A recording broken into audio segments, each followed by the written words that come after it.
school system for how many years now? So I've been with the city and the schools. This is my 32nd year working for both City Hall and the school department. Wow. All right. So yeah, know your way around. Know the players. Tell us a little bit about that, about your history, and I'd be very interested in what it means to sort of have that history and know everybody through these different roles that you have. Yeah, no, thanks for that question. So after my couple of years at City Hall, I moved over to the Worcester Vocational Schools before the merger as their CFO. That was about two and a half years before we merged with Worcester Public Schools back in 1998. And then since then, I've been with the Worcester Public Schools primarily as the CFO of the district. And then later on, I took on more roles, added on to CFO, more hats, Chief Operating Officer, Deputy Superintendent, and so forth. So it's been a long, great history with Worcester Public Schools. Been sitting at the leadership table I've worked with 7 superintendents now. So, really got to learn from each of them through those 30 plus years. And just being part of the leadership team for, all the decisions that the district made, whether it was around COVID or around level 4 schools or whatever. So it's been a good transformation. I really look forward to this next challenge over the next 3 years. Yeah, interesting. I don't know if this is going to be a good analogy or not, but here in the radio business, for example, when we get general managers, people who take over stations, they come up through the sales ranks. They are the finance guys. They're the money guys. You don't generally put somebody who is the quote unquote talent, the DJ in charge, because you got to keep the money rolling in. For the school system, I think that there has been some conversation about, oh, wait a minute, do superintendents come out of the ranks of teachers? Is it unusual for you as the CFO, 32 years of experience in the school department, but is it unusual for you as the former CFO to be the superintendent? No, great question. It's unusual for Worcester. It's not unusual across the industry. And so I think I can think of about a dozen superintendents in Massachusetts right now that were the CFO, including currently New Bedford and Taunton, and most recently Holyoke and Fitchburg were their previous CFOs, and there's others. I look at the new Commissioner of Education. He was a CFO experience in Chicago before he became superintendent as well. So yes, it might be unusual for Worcester, but it's not unusual for the business. And I'd like to say, the experience I think the CFO and COO roles provide is, really in-depth knowledge of resource planning, strategic planning, problem solving, and using data informed decision making. And I think those are the important skills of a superintendent, is to bring all of those together. The magic happens in the classroom. It doesn't happen on Irving Street, right? Our job is to provide the resources and supports to the principals who can provide those supports to the classroom teachers. That's where the instruction is happening. Not in the superintendent's office, it's happening in the classroom. We're speaking with the new superintendent of the Worcester Public Schools, Brian Allen, but as you've heard with his background, somebody who is just so familiar with the public schools, with all of his years of service, and now in the superintendent's role. Do you think that right now, uniquely in 2025, with the Trump administration, with some of the cuts that we have been concerned about, with the money that obviously comes from the state to the school system, CFO experience might be just what a school system needs right now. How do you see that? What are some of the money concerns? Do we have a deficit right now? So right now we don't, but we are very worried about what the future of federal funding will be. Federal funds represent almost 10% of our total budget. So our total budget is just over $500 million. We get about $54 million in federal funds. And so that provides a lot of services, particularly for low-income students, students with disabilities, our multilingual learners.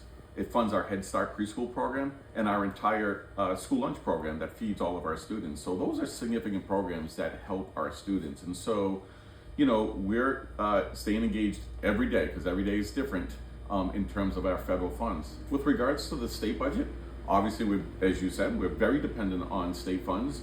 And we have one more year after this of what's called Student Opportunity Act funds, which has been a infusion of new funds into Worcester. It'll be about $100 million when fully phased in. that we've really been able to do really good things in the Worcester Public Schools with those funds, and those funds will phase out after next school year. So I think my CFO experience will bring that strategic thinking to how we will adjust to any reductions either in federal or state funds in the future. All right, first day of school coming up next week. Are there first day of school jitters for the new school superintendent? Well, today's a big day. Today's the first day for teachers and all our instructional staff are here today and tomorrow, and then we start first day of school on Monday with grades 1 through 12. So I'll be at out schools. Part of my entry plan is I'm going to visit all schools in the first month of school. So I'm visiting 3 schools a day. I'll be at Purge Street School about this time on Monday morning. So I look forward to it. All right, yeah, very interesting. Why don't we take us deeper into that? What is the plan for this school year? Give us some of your philosophy and where we're headed in this school year. So, we really step back as a leadership team, and we have a great leadership team at central office. One of the first things I did was appoint Murray Morris as deputy superintendent, and then all the quadrant managers and the team that supports the whole district as well. We took a step back. We looked at where we're going as a district and said, we're actually starting to make some good progress. Over the last couple of years, we've put systems and structures in place that is really going to allow us to excel for student achievement. And so our vision for next year is very clear. We're going to stay the course, and we're just going to go deeper in the work we're doing. We've provided, over the last couple of years, $15 million of instructional materials to schools. We've hired more teachers. We've added 50 new teachers this year. So we're really using those resources just to let them go deep in the work and really focus on instruction for all students, and a particular focus on students that are multilingual learners and students with disabilities. Multilingual learners, can you tell us a little bit about that difference between urban school systems, suburban school systems? We have a large immigrant population here. I can't remember the exact number. I'm sure you know it, of how many languages are spoken in the Worcester Public Schools, but it's incredible.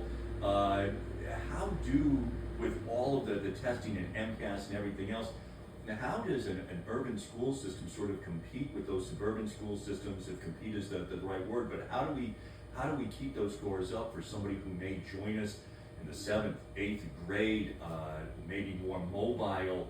There's just challenges with the urban system. No, there absolutely are challenges. We know those are challenges, and we accept those challenges. And so we have a great team of multilingual teachers led by a great department. And the focus is really just getting their English proficiency up to a level that would make them able to pass tests, to be productive, to know all the assessments that we provide them. And so it is tough work. We have great teachers. It just takes time. It takes time to do it, particularly the older the student is. But they work at it every single day to get the students where they need to be. One of the more contentious the school committee meetings, I think last year, and I know that you attend them all as well, was not that the school committee didn't back our LGBTQ plus students, but that there were those on the school committee who felt that we could do even more. And just as I think there is a concern with the present administration about will there be cuts to funding, there is a concern when it comes to LGBTQ students, to DEI, to these kinds of things that Worcester schools traditionally have been very strong on. What effect, if any, does that have? As we've talked about federal funding, it's a time of uncertainty. We know students, maybe some of our staff and our families are living in fear right now, whether they're immigrants or LGBTQIA+. What we've said, and we're very clear on this, our schools is a safe space for everybody. And so everybody's welcome, and we're affirming that everybody is welcome in our schools and will be safe in our schools, regardless of their background. ICE shows up at school day one. What actually happens if that were to ever occur? So I'll just say we do have protocols in place. We've had frequent conversations with the Worcester Police. If there's a federal judicial warrant, we have to comply with that. Otherwise, we do have protocols that we've trained all our principals on how to deal with ICE, which is essentially district administration will be at the school to support them. One of the things, I don't know if these are, I think they're sort of the same, but the cause of them might be different. So truancy has been a problem in past years at the Worcester Public Schools. I know that there is some concern that I'm seeing on social media about students showing up on the first day because they're concerned about what we just talked about with ICE or showing up at the bus stop or some of these other things. I don't know if that is exactly truancy because there's a different root cause for it. But let's go with just the students who are skipping school, the students who years ago would have dropped out at probably like 15, 16 years old. How does the school system address that? So we have a pretty aggressive, what we call Attendance Matters campaign, and all of the schools have attendance teams. And so principals, assistant principals, school adjustment counselors, wraparound coordinators, they're all working collectively. They're looking at their student attendance, reaching out to families, and when needed, maybe finding alternative placements for those students so they can complete their education. We have a number of alternative programs in Worcester. Maybe a large high school isn't right for them, but some of our alternative settings are. So our teams are really looking at their students, contacting their families, working with them, and figuring out what it will take to get them to school, if it might include an alternative placement. Right, and now specifically for that parent who is worried about their child and is concerned about going to the bus stop or there's other concerns, what happens there? Like I said, we do have protocols in place. We're affirming and assuring that all students are safe in those public schools, including on our school buses. All right. A couple other things that are really interesting to me. The whole idea of this mastery rate is a very interesting to me. Like, what are we trying to accomplish with school? Do we want you to master the course? What is the best way for a student to be able to do that? I think that there is probably the superintendent something of an age gap here. Listen, I got my test score and I got my quiz score, and that's what I did when I was a kid, and that's how you get graded, and that's it. And what's this hippy dippy phony baloney mastery based grading stuff that you guys are talking about? So look, we really look at it twofold. I think there's two parts to this. Number one, because MCAS has gone away as a graduation requirement, we have to use competency-based determination to determine if a kid is eligible to graduate from high school. And so we really need the grading practices across the district to be aligned. It's an equity-based discussion as well. So all teachers are grading students the same way if that's the way we're going to be measuring student completion of high school. And so I know there's a bunch of stories out there going around this topic, but essentially what it says is there's certain weights for major grades, certain component of your grade is for quizzes and homework assignments. There's an opportunity, not unlimited, but opportunities for students to retake exams. It's really to see if the kid has demonstrated a mastery of the topic. And so that's really what we're trying to do at the end of the day. And so, you know, we're still working with the teachers on how this will roll out. We would envision this year is more of a learning year, and then we'll refine the practices and improve based on feedback that we get. We're speaking with the Superintendent Brian Allen. What is the role of the community in your opinion? It seems that traditionally, when kids are in elementary school, a lot of parent involvement in the classroom, and that kind of wanes naturally as they get older and go on to high school. What is our community involvement? Does there need to be more? Are there ways in which you're planning on reaching out to the community? Yeah, I think one of the proudest accomplishments over the last couple of years is our engagement with families and community members. And as I talked about, so our theme for next year is vision to action. That's the going deep. I've talked about that with regards to instruction, but it's across the board, including engagement with families and with the community. We want to go deeper and develop those relationships. I completely agree with you that we see a lot of engagement at the elementary level. We've got to build that support. Parents are the biggest advocates for public education. If we can get a collective voice of our parents and our community organizations, that's good for the entire community. We know we have kids 6 hours a day. We can't serve the students the entire day. We need community partners to help. We need parents to help. And so as much as we can do to bring parents into the schools, support their students, and rely on community organizations, that's a win-win for the community.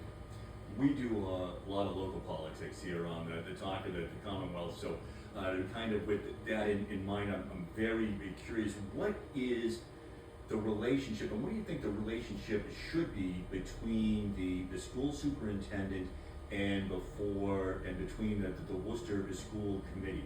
How do you work together? So, in all of my roles, I've been attending school committees for 25 years now. I think I have a great relationship with all 9 members of the school committee. They're my bosses, so I meet with them frequently on a one-on-one basis, hear about what they're hearing in the community, their priorities, and so forth. And then, we do make the formal school committee meetings happens, twice a month.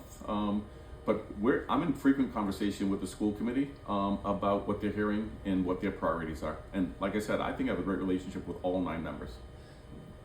Superintendent Maneras, who left after 3 years, and part of that conversation was, geez, things were just getting started. Her plan was just beginning to be implemented. Part of the reason that she was hired, came in from the outside, was that the school committee really wanted to make sure that we were headed in a certain direction. Now you're here, obviously you have your own ideas. How does that continuation of the work that was started just a couple of years ago, kind of with your stamp on it, and how does that go forward?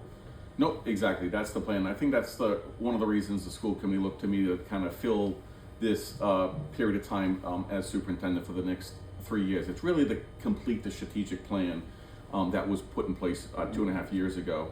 And so we're going to follow that plan. We're staying the course. Yes, I'm not Rachel, and I'm not any of the other 6 superintendents that I've also worked from, so I'll put my own stamp on it as we go. But really, we're going to stay the course, complete the strategic plan, just go deeper in the work around instruction, community engagement, around facilities repairs, all of the key aspects of the strategic plan. We're seeing great progress. It's not time for change. It's not time for new initiatives. It's time to just stay the course and go deeper in that work.